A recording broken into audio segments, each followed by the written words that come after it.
Hi, I'm Bethany Prey at the Colorado Center on Law and Policy, and wanted to talk a little bit about the legislative session. So it's been super busy, tons of bills we've worked on, as well as a lot of effort to work on the budget. And I'm going to talk about a couple of different ways that we work on bills, sometimes in the forefront and sometimes in the back as a more technical support. So one of the bills we helped co-create was House Bill 1267, Limitations on Collections for Medical Debt, with the leadership of the Center for Health Progress, which is a community-led organization.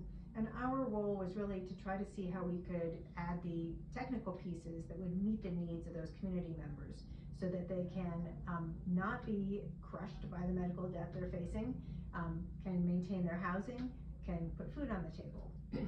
Despite really compelling testimony from those community members and from litigation director Ani Martinez and myself, that bill did not go forward, but we will be back working on these issues as we go forward next year.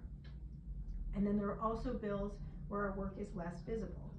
For example, House Bill 1235, that was updates to Medicaid. That bill contained a lot of different components, but one that we were focused on was related to the One Big Beautiful Bill Act, also known as HR 1.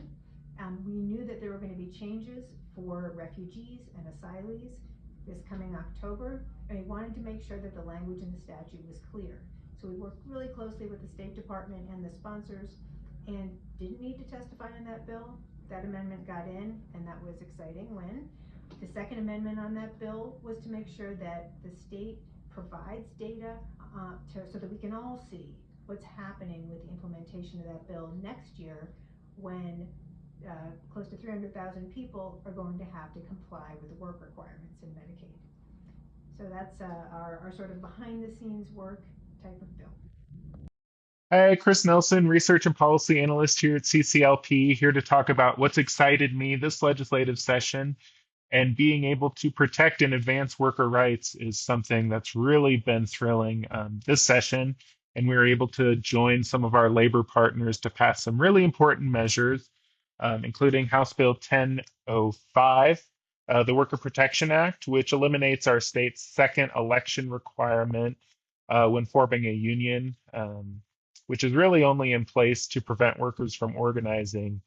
And now the governor did veto this bill last year, and we're keeping the pressure on him to sign it this year. But we may have to come back next year. We'll see. Another really important measure, House Bill 1054, the Colorado Worker Safety Act. At a high level, this bill really just allows Colorado to preserve some basic workplace safety standards if our current standards under the Federal Occupational Health and Safety Act, OSHA, are repealed. And this is so important right now because our current administration is already working to undermine worker protections, and we're already seeing a decline in enforcement as well. So this would allow Colorado to step up and help keep workers safe. So I've been very excited about the progress we've made and to return next year and make even more. This session, the bill that I'm most excited about is a bill focusing on county administration of the way that we do public benefits around the state of Colorado. And we worked really closely with the Children's Campaign, the governor's office, representatives from counties and various agencies to really streamline and change for the better the way that counties work together to administer public benefits to the people that we work to support. So we're really excited. It's still in process, but it's passed so far, and we'll see how it ends up. Takeaways from the legislative session this year in regards to a bill we tried to run this year is the Robin Alerts.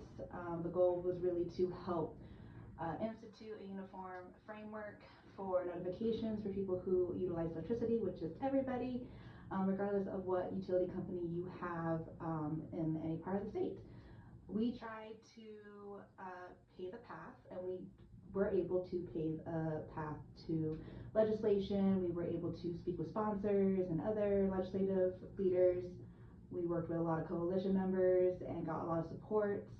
Unfortunately, because of the budget was a priority this year, that this bill did not get off of late bill status, but that is okay because we were able to pave a lot of the road moving forward for this next session. We know what we need to do, what our weaknesses are for this argument, to make sure that people who, especially medically frail people, deserve a chance, whether it's planned or unplanned, to be notified of power outage, and what more data we need to collect and other relationships we need to expand and include.